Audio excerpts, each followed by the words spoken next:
Baik, selamat pagi rekan-rekan, mahasiswa, teman-teman semua, mata kuliah sistem analisis dan desain untuk sistem enterprise.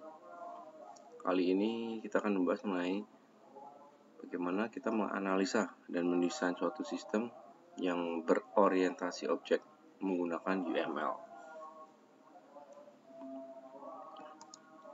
Oke, buku yang dipergunakan adalah buku dari Kendall, ya, berjudul Sistem Analisis and Design. Teman-teman bisa mendapatkan atau mendownloadnya di link yang saya berikan atau dari link yang ada di portal, ya, sudah saya berikan.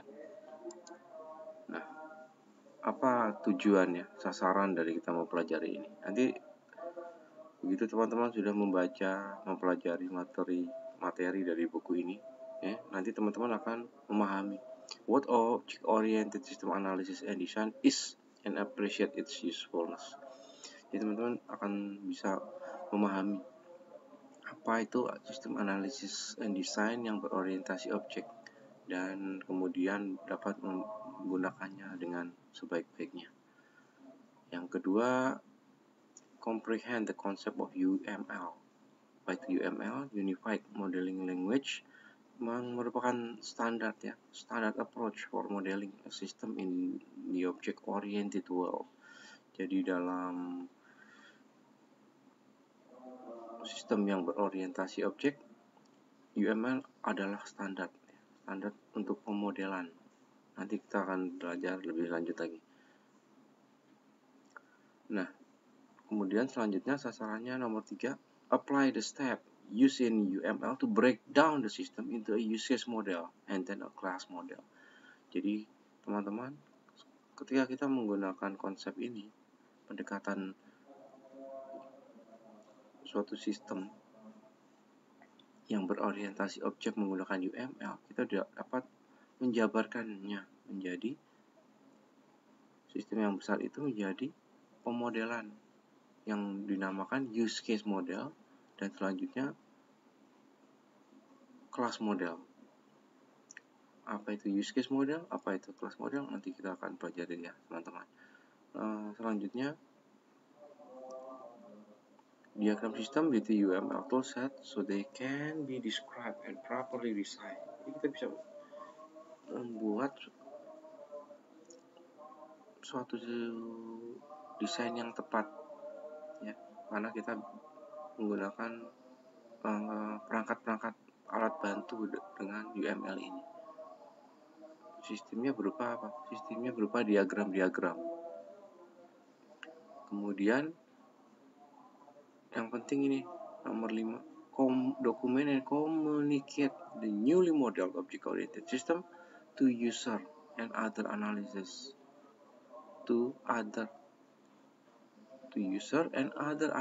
Jadi kita bisa membuat dokumentasi. Itu yang penting, ya. Kadang-kadang kita setelah membuat suatu aplikasi, suatu sistem, suatu desain, kita lupa mendokumentasikan dengan baik. Nah, padahal dengan dokumentasi dan yang rapi ini, teman-teman bisa melakukan sebenarnya secara tidak langsung dapat mengkomunikasikan model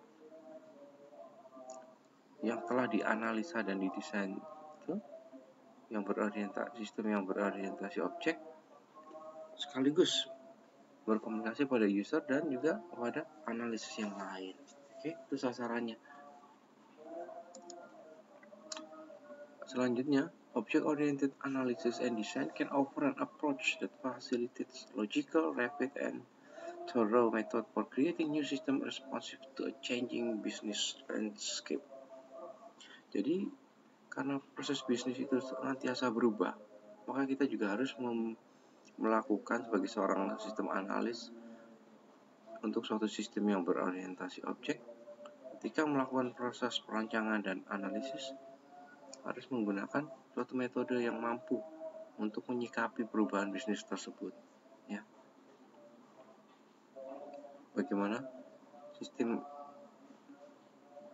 informasi yang begitu complicated, ya, atau rumit menghadapi suatu bisnis yang berubah juga harus mampu melakukan adaptasi, melakukan redesign, juga melakukan maintenance-nya. Nah, dalam mata kuliah ini diperkenalkanlah UML, yaitu suatu standar industri untuk pemodelan suatu sistem berorientasi objek, ya teman-teman. Jadi kalau teman-teman ditanya apa itu UML, UML itu adalah Unified Modeling Language yang merupakan standar industri untuk pemodelan dalam suatu sistem yang berorientasi objek. Jadi dia merupakan standar. Standar apa? Standar pemodelan ketika kita melakukan proses analisis dan perancangan suatu sistem yang berorientasi objek. Ya, jadi itu apa itu UML, ya teman-teman. Nah, nanti teman-teman bisa melihat apa konsep dan diagramnya, karena dengan UML ini teman-teman bisa melakukan visualisasi, ya, penggambaran.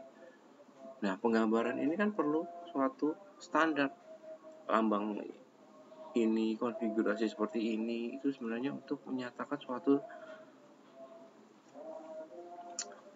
penjelasan yang sama, karena ada standar. Kenapa ada standar? Ya karena semua sepakat untuk simbol-simbol ini untuk dipergunakan mewakili suatu keterangan atau menjelaskan suatu proses yang seperti apa.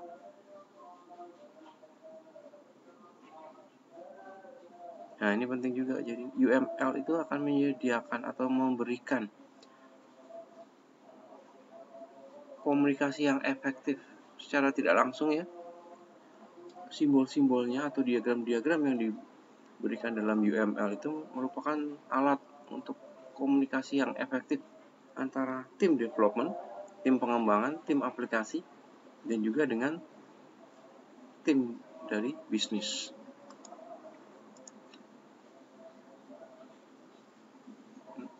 We discuss use case modeling, the basis for all UML technique.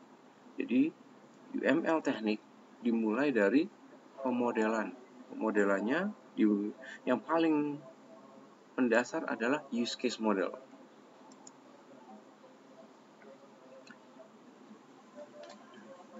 Dan kemudian ada diagram lainnya dalam UML ini. Dalam diagram UML akan ada 6 model lainnya.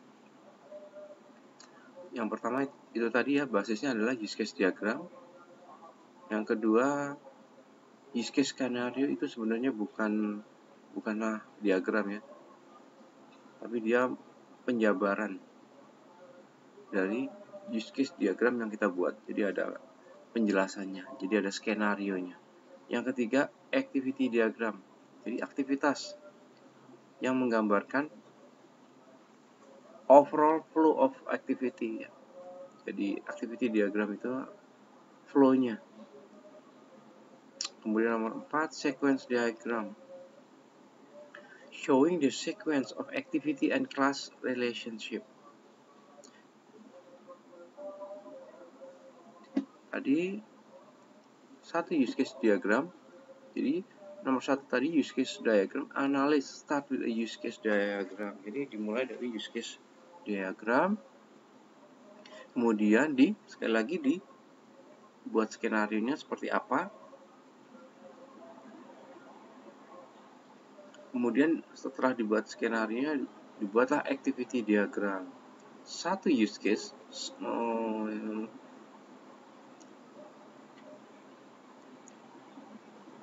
diwakili oleh satu activity diagram. Jadi each use case may create one activity diagram. Jadi nanti kalau teman-teman membuat satu use case harus ada satu activity diagramnya. Diwakili oleh activity diagramnya seperti apa. Nah, kemudian nomor 4, sequence diagram. Itu nanti mewakili atau menggambarkan urutan aktivitasnya, rangkaian urutannya, yang kemudian hubungannya dengan kelasnya. Nah, satu use case dapat menghasilkan satu atau lebih sequence diagram. Nanti bisa kita lihat contohnya ya teman-teman. Nah, kemudian selanjutnya kelas diagram. Jadi menunjukkan bagaimana relasi kelas tersebut. Kelas itu nanti berguna dalam apa teman-teman, dalam pembuatan database-nya ya teman-teman. State chart diagram, nah, metode kelasnya itu ditentukan seperti apa. Oke, itu 6 model dalam UML. Nah, ini contohnya teman-teman, bagaimana relasi ke-6 diagram yang sudah teman-teman tadi ketahui. Jadi dimulai dari use case diagram. Nah, dari use case diagram ini teman-teman tadi sudah tahu menghasilkan atau dibuatlah use case scenario. Use case scenario may be generated from the use case diagram. Jadi setelah harus diawali UML itu dari use case diagram. Kemudian dibuatlah use case skenario-nya seperti apa. Setelah mendapatkan use case skenario, teman-teman membuat sequence diagram. Each use case scenario may create one sequence diagram. Jadi, satu use case scenario menghasilkan satu sequence diagram. Nah, balik lagi ke atas. Setelah dapat use case diagram, use case scenario, sequence diagram, teman-teman kemudian bisa juga use case diagram itu dibuatlah activity diagram. Ya, each use case may create one activity diagram. Jadi satu use case menghasilkan satu activity. Jadi teman-teman sudah dapat use case diagram, dapat skenario, dapat sequence diagram, dapat activity diagram. Kemudian selanjutnya membuat kelas diagram use case and sequence diagram ini. Jadi setelah tadi dapat use case diagram dan sequence diagram, dapat membantu untuk menghasilkan kelas diagram. Jadi sekali lagi, use case and sequence diagram akan menghasilkan kelas diagram untuk menentukan proses pembuatan database-nya. Selanjutnya,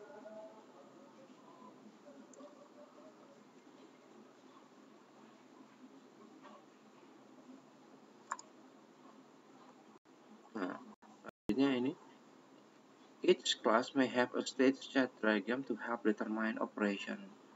Jadi teman-teman setelah dapat kelasnya harus menentukan operasinya seperti apa. Nah, untuk sequence diagram ini teman-teman bisa membuat sequence diagram atau communication diagram. Interchangeable ya. Teman-teman bisa memilih membuat yang mana. How this diagram related to one another is really illustrated in this figure. Ya, teman-teman bisa lihat rangkaiannya, kemudian hubungannya antar 6 diagram itu seperti apa. Oke. Nah, sekarang use case perspective. Jadi, UML is fundamentally based on an object-oriented analysis technique known as use case modeling. Jadi, UML sering kali disebut pemodelan use case gitu ya, dalam kita melakukan analisis terhadap sistem yang berorientasi objek.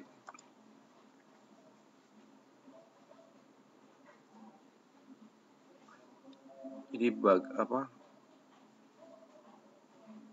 how this is a use case model show a view of the system from the user perspective. Jadi kita menggambarkan suatu ketika kita menganalisa atau mendesain suatu sistem yang berorientasi objek, itu sebenarnya kita membuat pemodelan use case itu orientasinya ke user dari perspektif user harus memahami.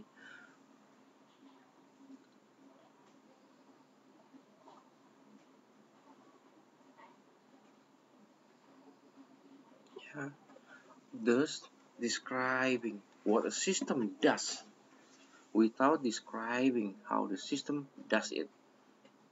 Ya. Apakah sistemnya berjalan seperti itu ya? Belum, jadi belum sampai menentukan bagaimana ya, how the system does.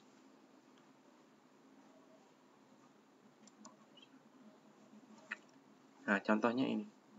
Contohnya a use case example of student enrollment. Jadi pendaftaran mahasiswa. Example of student enrollment at a university. Jadi pendaftaran mahasiswa di suatu universitas. Misalnya nih, ini ada aktor. Ada aktor, jadi setiap use case harus ada aktor dan harus ada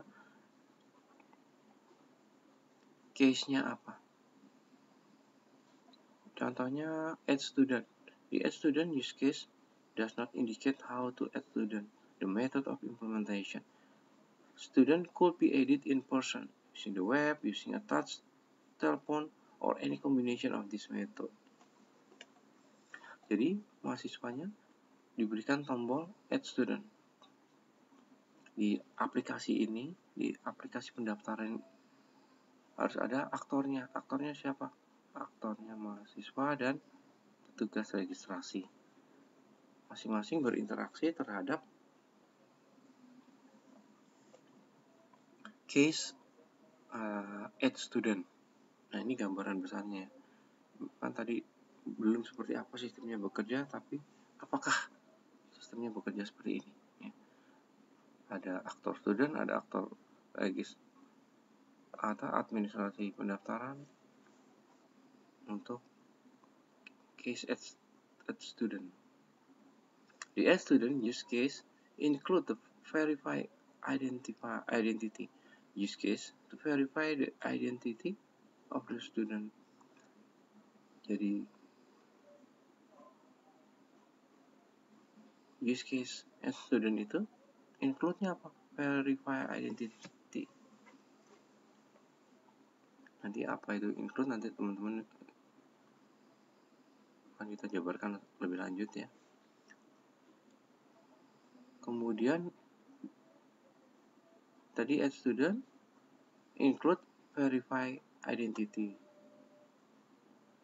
To verify the identity to the student ya. Jadi bagaimana, apakah mahasiswa tersebut identitasnya sesuai dengan yang ada ya.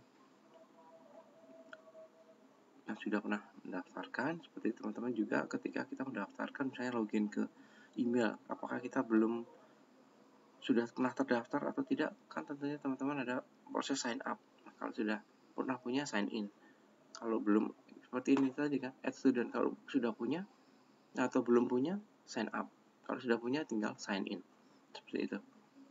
Makanya ini gambarannya belum sampai pada tahap how-nya ya, tapi boleh kita ilustrasikan seperti itu. Nah, the purchase textbook use case. Ini ada purchase book textbook use case, ini extend the enroll in class use case and maybe part of system to enroll student in an online course. Jadi misalnya untuk pendaftaran mahasiswa kelas online ya, ada add student, kemudian ke verify kalau sudah, include juga ke kelas.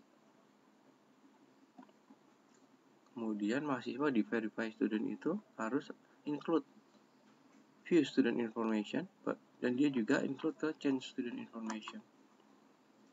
Bagaimana bisa verify berhubungan dengan apakah dia sudah syarat-syaratnya sudah terpenuhi, seperti dia sudah mendaftar, sudah melakukan pembayaran dan sebagainya. Ini proses gambaran besarnya. Keterlibatan teman-teman bisa lihat use case add student itu kemudian harus ada proses include use case lainnya, keterlibatan dengan use case lainnya, kemudian aktornya melibatkan siapa saja. Selanjutnya, it may seem as if the change student information use case ini, change student information use case is a minor system feature and should not be included on the use case diagram, but because this administration changes frequently, administration has a keen interest in allowing student to change their own personal information. Bayangkan teman-teman, ketika seorang mahasiswa harus merubah informasi yang dimiliki harus berhubungan ke admin dari webnya ini misalnya. Teman-teman misalnya bertugas sebagai admin. Usernya hanya merubah, salah ganti nama. Usernya merubah alamatnya. Usernya ingin merubah nomor teleponnya, harus menghubungi administrator webnya. Kan kenapa tidak memberikan akses itu kepada user untuk melakukan perubahan? Nah, ini penting juga change student information, memberikan proses administrasi yang tidak mengganggu proses secara keseluruhan kepada user yang bersangkutan, kepada aktor yang bersangkutan ya. Ini penting juga. The fact that the administrator deem this to be important not only justify but call for the use case to be written up. Jadi penting yang tadi saya jelaskan. Harus dituliskan proses yang meskipun prosesnya tidak mempengaruhi secara besar dalam sistem, tapi itu sangat mempengaruhi proses perubahan ini. Namun, student would not be allowed to change grade point average, outstanding fee, and other information. Dia nggak bisa merubah. Dia ada di semester berapa, ada di sudah lulus atau belum, sudah berhasil dalam ujian dan lolos karena nilainya melebihi standar, ada minimum untuk kelulusan. Dia tidak bisa merubah tagihan-tagihan atau pembayaran yang belum diselesaikan. Ya, grade-nya juga grade ya seperti tadi nilai ya, yang dia nggak boleh merubah nilai. Ya, seperti itu. Nah, setelah ada use case setelah teman-teman membuat use case modeling atau diagram, sekarang use case skenario ya. Teman-teman kemudian membuat use case skenario-nya.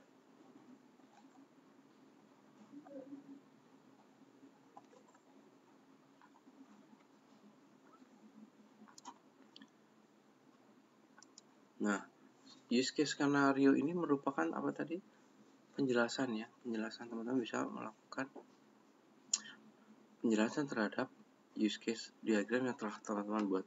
Nah, teman-teman template-nya seperti apa? Nanti teman-teman akan dapat tugas membuat sistem, kemudian melakukan analisa dan perancangan ya, desain. Teman-teman buat use case-nya, diagramnya, kemudian membuat use case skenario-nya. Template-nya seperti ini. Use case-nya, nama use case-nya apa, areanya apa, aktornya siapa, deskripsinya apa, dan sebagainya. Teman-teman bisa melihat template-nya seperti ini. Yang kita contohkan use case-nya adalah apa? Change student information. Jadi teman-teman melihat masing-masing use case ini dibuat skenario-nya. Add student skenario-nya seperti apa? Enroll in class, pendaftarannya. Skenario-nya seperti apa? Yang contoh dalam kasus ini adalah change student information, kita buat skenario-nya. Skenario-nya nih, change student information, skenario-nya seperti ini di bawah ini. Header-nya isinya apa? Kemudian langkah-langkahnya nih, step perform. Ini header. Ini step perform. Kemudian putar catatannya, ada asumsi, ada kondisi sebelum dan sesudah, dan informasi lainnya.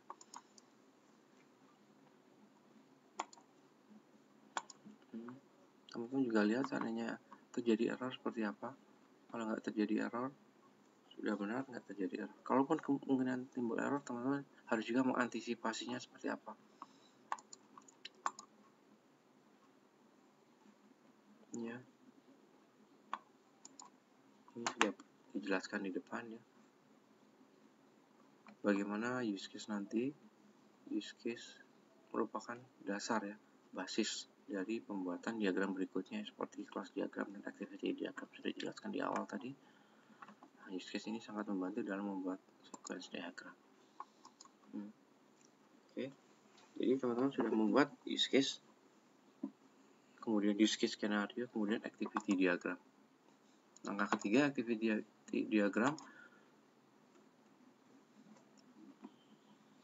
Activity diagram show the sequence of activity in a process, including sequential and parallel activity. Jadi bagaimana kegiatan dilakukan secara urutan ya, mana yang harus urutan dari A ke B, B ke C. Jadi nggak ada A langsung ke C. Apakah memungkinkan A dari A langsung ke C?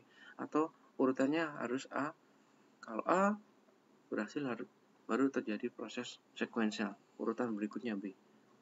Kalau B nggak terjadi maka C juga nggak mungkin langsung terjadi di C misalnya. Sekuensial urutannya. Dan juga termasuk paralel. Apakah ketika A terjadi bisa dilakukan proses paralel lainnya ya. Dan kemudian ada proses decision. Nanti teman-teman bisa lihat di sisinya. An activity diagram is usually created for one use case and may show the different possible scenario. Jadi bisa melihat activity diagram ini, bisa melihat apakah ada kemungkinan skenario yang lain yang mungkin terjadi. Nah, ini contohnya activity diagram. This activity diagram show 3 swim lanes. Jadi activity diagram ini menggambarkan tiga bagian. Ada proses di klien ya, ada proses di klien atau di browsernya klien. Kemudian proses yang kedua di web server yang terjadi di server. Nah, yang ketiga bagian yang ketiga itu yang terjadi di data ya, di database. Nah, jadi ada proses ketiga. Di client web page. Nah, activity diagram ini untuk activity diagram apa? Nah, tadi teman-teman bisa lihat use case-nya sudah tahu. Kemudian use case skenario-nya yang diambil contohnya adalah change student information. Nah, ini activity diagramnya juga menggambarkan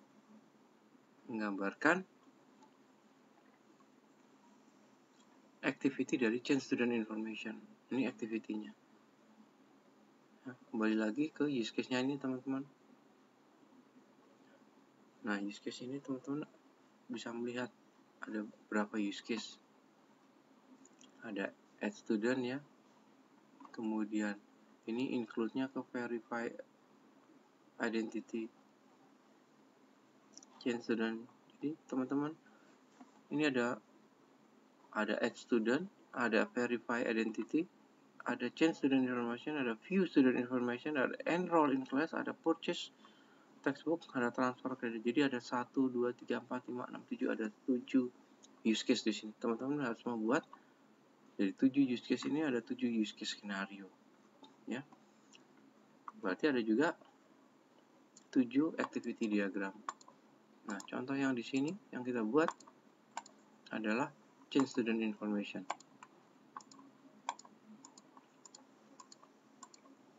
Nah, activity diagramnya seperti ini untuk change student information. Ya, student information dimulai dari start.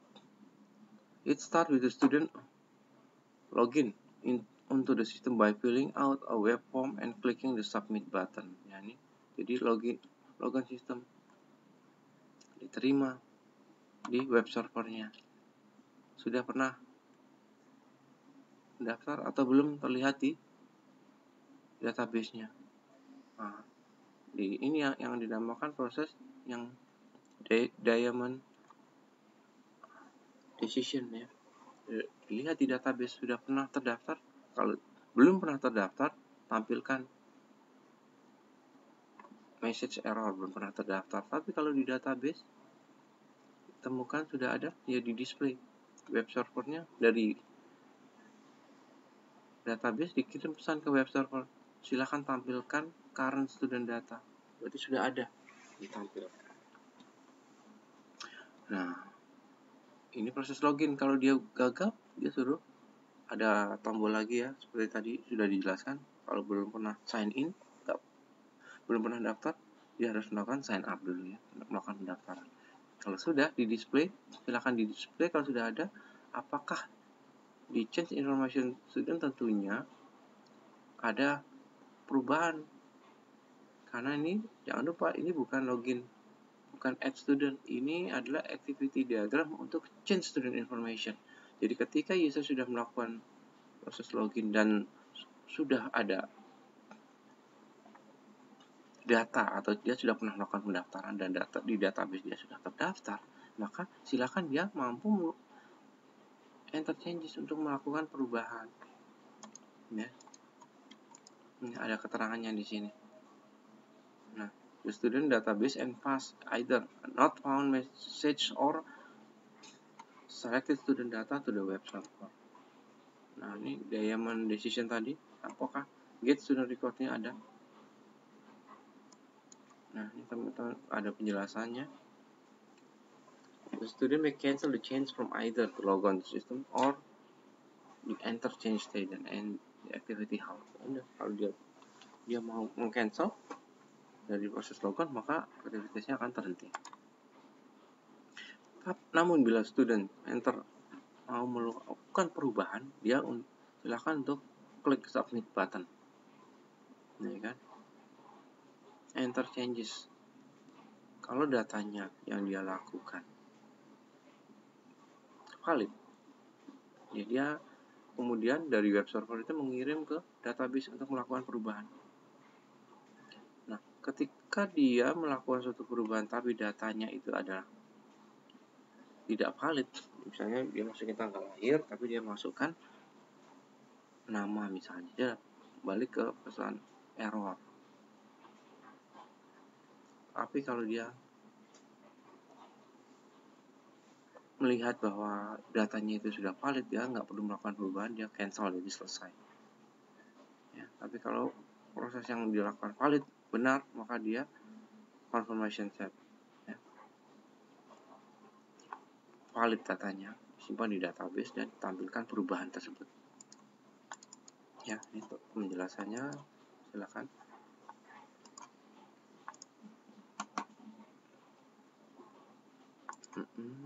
Ini penjelasan dari activity diagram itu tadi teman-teman ya. In the main part of our case would be logon, system, receive, web form nih. Jadi dari satu use case yang merupakan change information student, kemudian dibuat skenario-nya, kemudian dibuat activity diagram. Teman-teman lihat bahwa satu activity diagram itu menghasilkan satu use case tadi menghasilkan activity diagram seperti ini.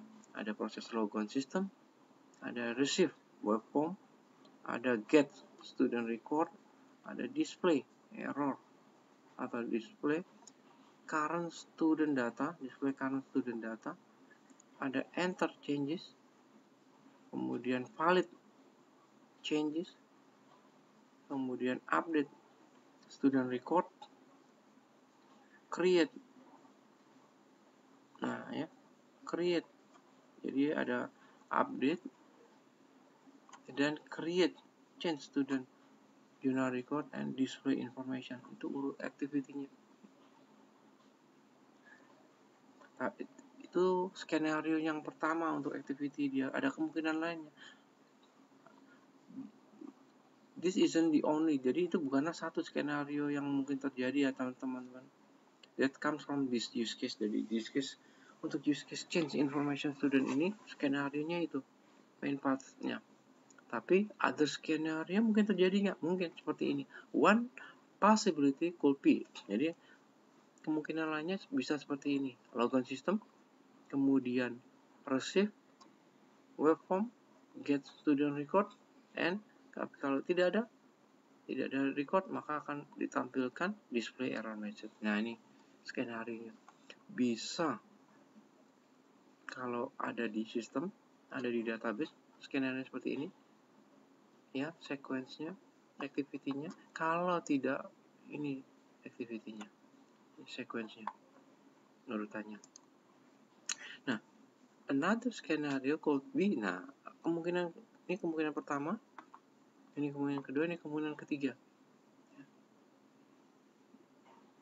Prosesnya teman-teman bisa lihat ya, ada 3 kemungkinan: logon system, receive, get student record, display current. Kalau sudah ada ya display current, ini display current, kemudian enter changes, valid.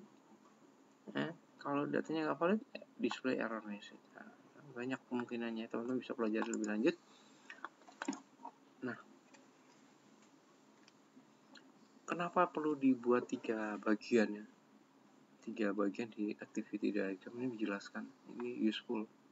How the data, bagaimana data itu ditransmisikan atau dikonversi dari web browser client, kemudian diubah menjadi web server, kemudian dari web server diubah menjadi ke database-nya harus seperti apa. Ya.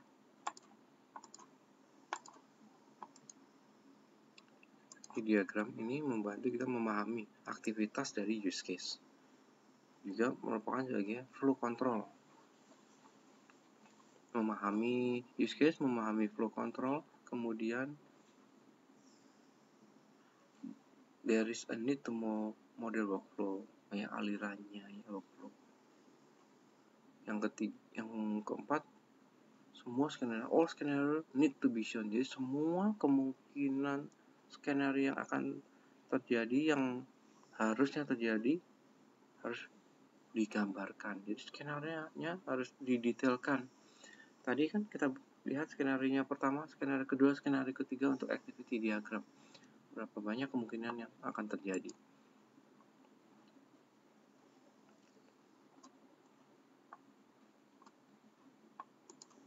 Nah, kemudian setelah membuat tadi ya use case, kemudian skenario-nya, kemudian activity-nya, berikut adalah sequence-nya.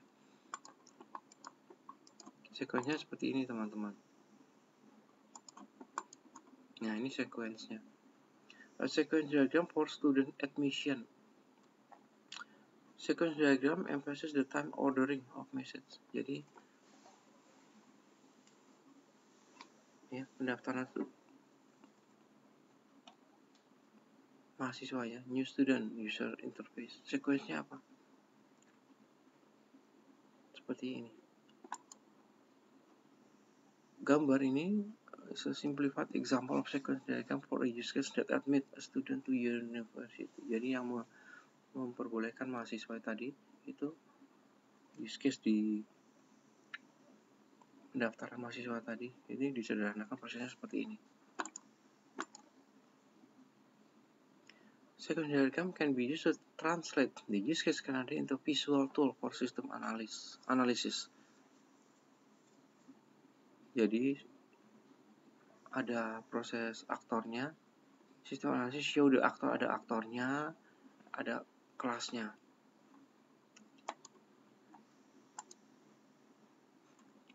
Jadi kembali lagi ke sequence diagramnya seperti ini.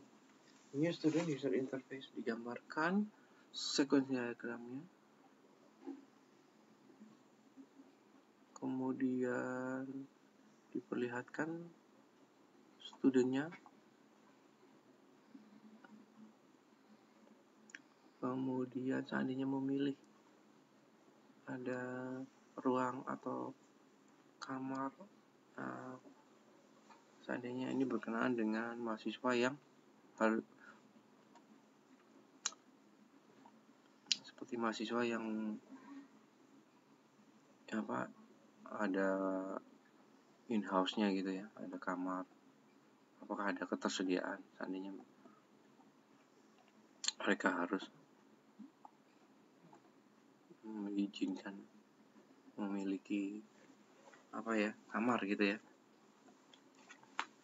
kan ada mahasiswa sekarang ya, universitas yang menyiapkan atau menyediakan ruang buat mereka tinggal. Kemudian ini berkenaan dengan program yang diambil. Nah, sequence diagramnya nanti akan lebih jelas lagi di proses selanjutnya. Nah, communication diagram ini boleh diwakilkan teman-teman apakah mau membuat komunikasi diagram atau sequence diagram.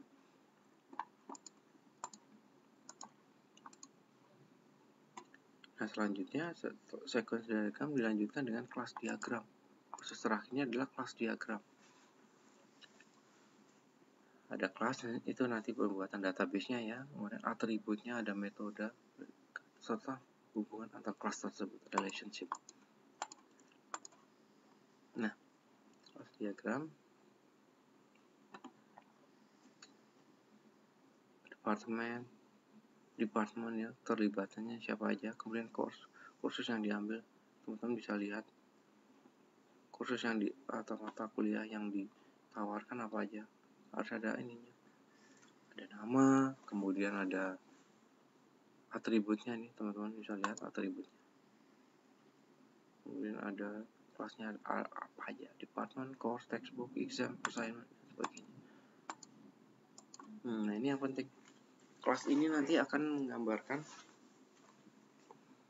ada 3 kelas ya dalam sequence dalam kelas ini. Entity class itu yang menggambarkan bagaimana represent real world item. Jadi ada apa? Ada orang, ada barang, dan sebagainya. Ada kelas apa lagi? Ada boundary atau interface class. Ini yang berinteraksi dengan user ya. Dan yang ketiga adalah control class. Jadi ada 3 kelas. Sekali lagi, entity class itu nanti teman-teman akan tahu bahwa itu adalah database ya, entity class. Yang kedua, boundary or interface class, itu yang berhubungan atau berinteraksi dengan user. Yang ketiga adalah control class, yaitu kontrolnya. Ada kelas control. Apa yang harus dilakukan? Aktivitasnya apa? Nah, jadi sequence diagram ini yang seperti ini tadi teman-teman. Jadi kembali lagi ke sequence diagram ini akan diperjelas lagi ketika teman-teman sudah membuat kelas diagramnya. Jadi langsung aja loncat teman-teman, sequence diagramnya itu langsung dihubungkan dengan kelas diagram. Kelas diagramnya akan menghasilkan seperti ini. Ditentukan dulu mana yang entity, mana yang boundary-nya seperti apa, dan kemudian kontrolnya seperti apa. Contohnya seperti ini. A sequence diagram for using 2 web page, one for student information, one for course information. Ya, sequence diagram seperti ini. Bagaimana user? Aktornya siapa tadi? Aktornya student. Kita buat new, jadi view student user interface. Itu adalah boundary atau interface class. Jadi berinteraksi dengan aktor. Jadi yang berinteraksi dengan aktor langsung adalah boundary atau interface class ya. Nah, kemudian yang berhubungan data dengan data adalah entity class. Kemudian yang berhubungan dengan kontrol atau proses itu adalah control class. Bagaimana student berinteraksi dengan atau interface-nya berinteraksi dengan aktor. Nah, itu adalah boundary. Nah, simbol-simbolnya ada simbol-simbolnya tersendiri. Simbol untuk boundary itu adalah lingkaran, kemudian berhubungan dengan garis. Entity class garisnya lingkaran, kemudian garisnya ada di bawah, bagian bawah. Nah, kemudian kalau kontrol ada tanda panahnya. Masing-masing semua ada simbol.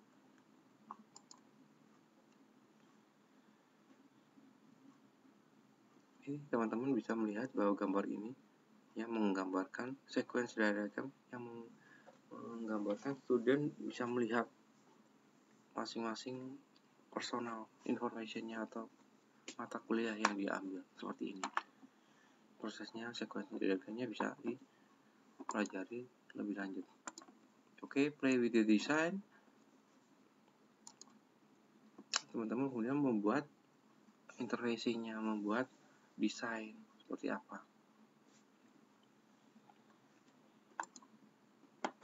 Namun bukan berarti mudah saja melakukan proses analisis ya. Juga ada kesulitan bagi seorang analis. One of the difficult for the analyst is to determine how to include the student number after clicking the next button. Student class is no longer available ya. Bayangkan ketika usernya melakukan next button, studentnya sudah nggak ada kan? Kelas studentnya sudah tidak ada lagi. Nah, teman-teman bisa lihat ada 3 cara untuk menyimpan atau meretransmit data from web page. Nah, lihat ada student number-nya di seperti ini.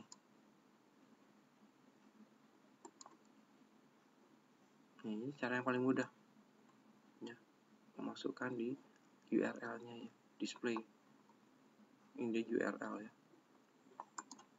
Namun ini sangat tidak aman ya. Semua orang bisa membaca. Nah, ini penting ya teman-teman. Data ini bisa dibaca karena cara yang paling mudah untuk melibatkan student name tetap diikutkan di URL-nya. Tetapi itu cara yang this is not a good choice ya, nggak bagus. Nah, teman-teman lihat view student ketika usernya masuk kan dia juga harus data informasinya harus selalu terlibat, harus selalu diikutkan supaya nggak kehilangan jejak. Nah, dari situlah one of the difficult for the analysis determine ya tadi ya, student class is no longer available ketika melakukan klik. Nah, tadi cara pertama ya. Cara kedua adalah disimpan di cookies ya. Itulah kenapa ada cookie, karena dia menyimpan small file stored on the client di browsernya. Namun juga ada kekurangannya. Cookies are limited to 20 per domain. Dan setiap cookies must be 4,000 karakter or less. Nggak boleh lebih dari 4.000 karakter. Nah, ini banyak cookiesnya, makin banyak data yang harus diakalin ya, seperti apa. Nah, cara ketiga,